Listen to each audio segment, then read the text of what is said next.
ये बाबा नाम कैसे पड़ा? बाबा क्यों कहा जाता है? आपको देखा है हमने, आप जनता दरबार लगाते हैं क्या, उसी वजह से ये बाबा नाम पड़ा? मैं तो अनिल विज ही हूँ।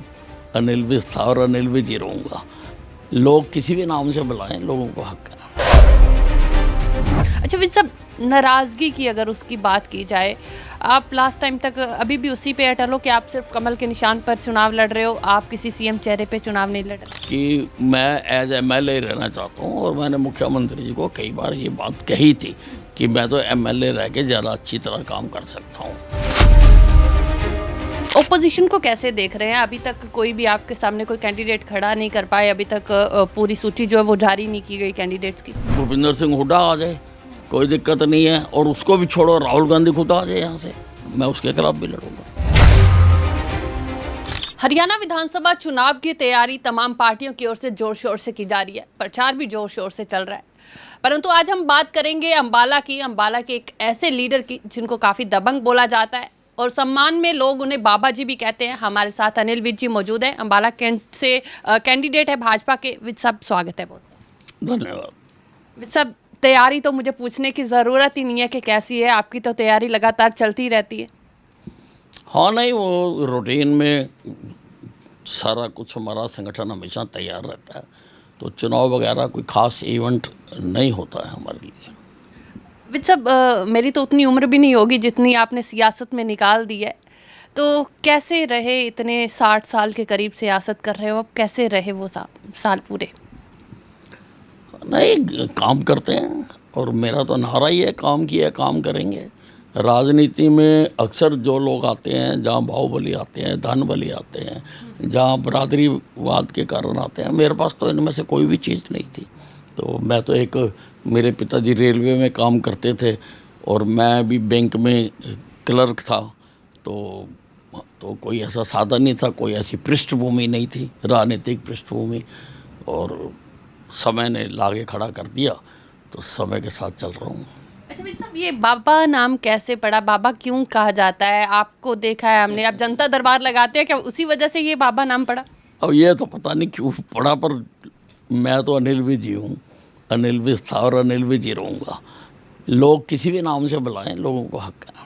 अच्छा विज साहब, हमने लगातार आपको देखा है, चाहे फिर वो सियासत में हो या फिर आप अपनी घरेलू ज़िंदगी में हो, आप सेम से रहते हो, ऐसा नहीं होता। नहीं तो सियासतदान जो होते हैं उनकी दो तरह की ज़िंदगी होती है, घर पे एक अलग ज़िंदगी होती है, लोगों के बीच में अलग होती है, आप सेम रहते हो। नहीं, उसका कारण है कि मैं काफ़ी उतार चढ़ाव आए और हमने संघर्ष की राजनीति भी की है, डंडे भी खाए हैं, धरने भी दिए हैं, सब तरह की समय बीता है ज़िंदगी में, हर तरह का समय है। कोशिश करी है और मैं कोशिश करता हूँ कि मैं वर्तमान में रहूं और समान रहूं। आप बोल रहे हो काम किया है, काम करेंगे, इसी राजनीति को लेकर आगे बढ़ रहे हैं, यही बात लोगों के बीच में भी लेकर जा रहे हैं। अच्छा विज साहब, नाराज़गी की अगर उसकी बात की जाए, आप लास्ट टाइम तक अभी भी उसी पे अटल हो कि आप सिर्फ कमल के निशान पर चुनाव लड़ रहे हो, आप किसी सीएम चेहरे पे चुनाव नहीं लड़ रहे? नहीं, मैंने तो आज तक सोचा नहीं है जी। मैं तो कभी भी, सारे संसार का कोई भी व्यक्ति ये नहीं आके कह सकता कि अनिल विज ने कभी कहा था कि मैं ये बनना चाहता हूँ या वो बनना चाहता हूँ, कभी भी नहीं। तो किस बिहाफ पे जो सीएम का चेहरा, क्योंकि अगर सीएम बदला गया, अगर खट्टर जी को हटाया गया और सैनी जी को लेकर आया गया, तो आप भी आखिरकार पार्टी में हैं काफ़ी लंबे समय से, किस बिहाफ पे चुना जाता है कि ये बंदा सीएम का चेहरा होता है? वो पार्टी का प्रेरोगेटिव है। पार्टी कहीं भी खड़ी कर दे, चाहे सेक्रेटरी का चपड़ासी बना दे, मुझे कोई इतराज़ नहीं है। पार्टी के साथ आप वैसे के वैसे ही रहोगे? हाँ जी, बिल्कुल। किसी व्यक्ति विशेष से हो सकती है नाराज़गी? नहीं, व्यक्ति विशेष से हो भी सकती है, और वो भी मतभेद तो हो ही सकता है, मनभेद नहीं होना चाहिए, लेकिन किसी इश्यू के ऊपर डिफरेंट तो हो ही सकते हैं, और मैं होता ही हूँ क्योंकि मैं वोकल हूँ और मैं कह देता हूँ। पर मानते हम वही हैं जो फिर संगठन का सबका फैसला होता है। अच्छा, आपकी इसी दबंगगिरी के हर कोई मुरीद भी है कि आप, चाहे आपको कोई नाराज़गी होती है या कोई बात आपने रखनी होती है, पूरे दबंग तरीके से आप रखते भी हो। जब ये नाराज़गी की बात हुई, जब सीएम का चेहरा बदला गया, उसके बाद आपसे किसी ने बातचीत नहीं की, आपको मनाने की कोई कोशिश नहीं की गई? नहीं, देखिए, कोई ऐसा, मैं कोई रूठा नहीं था, मैं कोई नाराज़ नहीं हुआ था। मैं काफ़ी देर से पहले भी कोशिश कर रहा था कि मैं एज एमएलए रहना चाहता हूँ, और मैंने मुख्यमंत्री जी को कई बार ये बात कही थी कि मैं तो एमएलए रह के ज़्यादा अच्छी तरह काम कर सकता हूँ। तो फिर उस वक्त जब सब कुछ बदल रहा था तो मैंने नई रिस्पॉन्सिबिलिटी लेना उचित नहीं समझा, एंड आई केम, मैं घर आ गया अपने। और क्योंकि मेरे शहर में मुझे अधिक समय लगाना चाहिए था, मुझे ऐसा महसूस हो रहा था। मैंने कई प्रोजेक्ट, बड़े बड़े प्रोजेक्ट मेरे इस शहर में चल रहे हैं जिनको मेरे समय की आवश्यकता थी, इसलिए मैंने खुद चुना। तो विज साहब, लगता नहीं कि लोकसभा के जो अम्बाला लोकसभा का जो परिणाम आया वो शायद कहीं ना कहीं पार्टी को उसका नुकसान भी हुआ है कि आपकी वो नाराज़गी थी, हालांकि आप अपने हलके में आप डोर टू डोर प्रचार करते रहे परंतु आप उसके बाहर नहीं निकले? नहीं, देखिए, बाहर तो बड़े नेता जाते हैं, मैं तो एक छोटा सा कार्यकर्ता हूँ, इसलिए मैं अम्बाला कैंट में रहा। और मैं आपको ये भी बताना चाहता हूँ कि मेरे ज़िले में 4 हलके थे। जी। एक हलके से नारायणगढ़ था, जहाँ से हमारे मुख्यमंत्री जी का गृह क्षेत्र है। एक हलका अम्बाला शहर था, जहाँ से जो ट्रांसपोर्ट मिनिस्टर असीम गोयल थे और विनोद शर्मा जी काम कर रहे थे। एक हलका मुलाना था, जहाँ से जो कांग्रेस का प्रत्याशी है वो कांग्रेस का पहले एमएलए था। तो 3 हलकों से तो हम हारे, लेकिन अम्बाला कैंट से तो हम जीते, चाहे कम वोटों से जीते।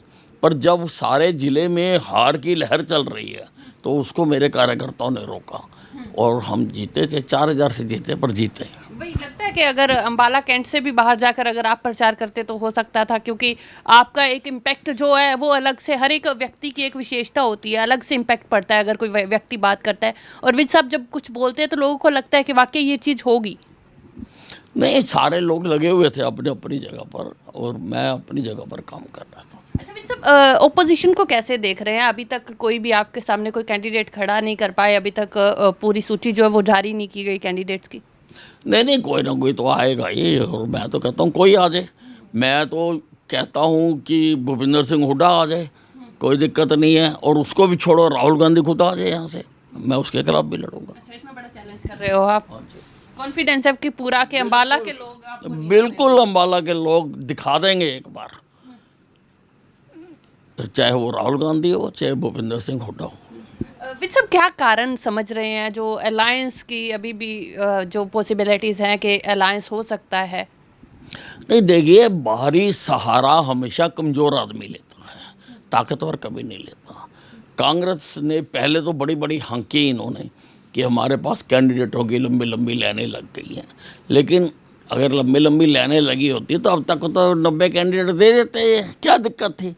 असली बात ये है कि इनके पास 90 कैंडिडेट भी पूरे नहीं हो रहे, इसलिए राहुल गांधी जी ने दूसरी पार्टियों से अपील की कि आप हरियाणा में हमें कुछ आदमी दे दो ताकि हमारे 90 पूरे हो जाए। पर दूसरी दफ़ा सरकार बनाने के लिए तो सहारा आपको भी लेना पड़ा, आपको भी जेजेपी का सहारा लेना पड़ा। नहीं, वो जीतने के बाद पहले तो हमारा कोई उनके साथ नहीं था गठबंधन, वो दोनों बातें अलग अलग होती हैं। कैसे जेजेपी और इनेलो की अगर मैं बात करूं तो क्षेत्रीय पार्टियां हैं, कैसे देखते हैं आप इनको? मुकाबले में हैं, टक्कर में हैं? नहीं, हरियाणा में तो देखिए अब ये क्षेत्रीय पार्टियां लगभग ख़त्म होती जा रही हैं, और जो मुकाबला है वो मुख्य पार्टियों में ही है, बीजेपी और कांग्रेस में। अच्छा विज साहब, सियासत तो चलती रहेगी। अगर मैं आपको किसी पार्टी का नहीं मानूं, एक सियासतदान मानूं, तो क्या लगता है क्षेत्रीय पार्टी होना कितना ज़रूरी होता है किसी क्षेत्र के विकास के लिए? नहीं, ये राष्ट्रीय पार्टियां ही होनी चाहिए। अब ऐसा तो मैं इतनी बड़ी बात नहीं कह सकता हूँ कि इनको, जैसे कई देशों में सिर्फ मेन पार्टी जी हैं, उसमें छोटी पार्टियां नहीं हैं, उससे जो हमारा फेडरल स्ट्रक्चर है वो कमज़ोर होता है। आप ये बोल रहे हो, पंजाब भाजपा के प्रधान है सुनील जाखड़ जी, वो अक्सर बोलते होते हैं कि क्षेत्रीय पार्टी को मजबूती बहुत ज़रूरी होती है किसी के क्षेत्र के विकास के लिए। वो अक्सर ये बोलते हैं कि चाहे मैं भाजपा का ही हूँ परंतु मैं चाहता हूँ कि श्रोमणी अकाली दल फिर से स्टैंड हो जाए। नहीं, अपनी अपनी सोच है। मैं ये सोचता हूँ कि राष्ट्रीय पार्टियाँ अगर हों तो उससे देश का जो फेडरल ढांचा है वो ज़्यादा मजबूत होता है और देश ज़्यादा तेज़ी से आगे बढ़ता है। अच्छा विज साहब, आखिरी सवाल जाते जाते मैं लूँगी कि क्योंकि समय काफ़ी आपको भी जाना है, लोगों के बीच में प्रचार करना है, कैसे लोगों के बीच में आप अपने कार्य तो लेकर जा रहे हैं, नए क्या वायदे होंगे? क्योंकि अम्बाला की नुहार तो आपने बदली है, नो डाउट। अभी और क्या कुछ नया जो है वो अम्बाला के लोगों के लिए होगा? देखिए, काम कभी खत्म नहीं होते हैं, काम तो हमेशा है, still it can be improved. ये जो है मोटो होना चाहिए हर व्यक्ति का, चाहे वो जितना मर्जी परफेक्ट हो। ठीक है, मैंने बहुत काम करवाए हैं अम्बाला छावनी के, अभी तो मैं लोगों के बीच में अपना रिपोर्ट कार्ड प्रस्तुत करने के लिए ही जाता हूँ, अपने कामों को मैं बताता हूँ, गिनाता हूँ, और मेरा नारा रहा है कि काम किया है, काम करेंगे और आगे भी काम करेंगे, यही लोगों को विश्वास है। जी, बहुत बहुत धन्यवाद विज साहब। तो बिल्कुल अनिल विज हमारे साथ थे, अम्बाला कैंट से कैंडिडेट है भाजपा के, जिन्होंने बोला है कि काम किया है, काम करेंगे, यही नारा लेकर वो लोगों के बीच में भी जा रहे हैं और बड़े ही कॉन्फिडेंस से वो चैलेंज करते भी नजर आए हैं, राहुल गांधी तक को चैलेंज करते नजर आए कि उनके सामने कोई भी मैदान में आ जाए वो पूरी टक्कर देने के लिए तैयार है। कैमरा पर्सन गगन के साथ शालू मिरोक, अम्बाला।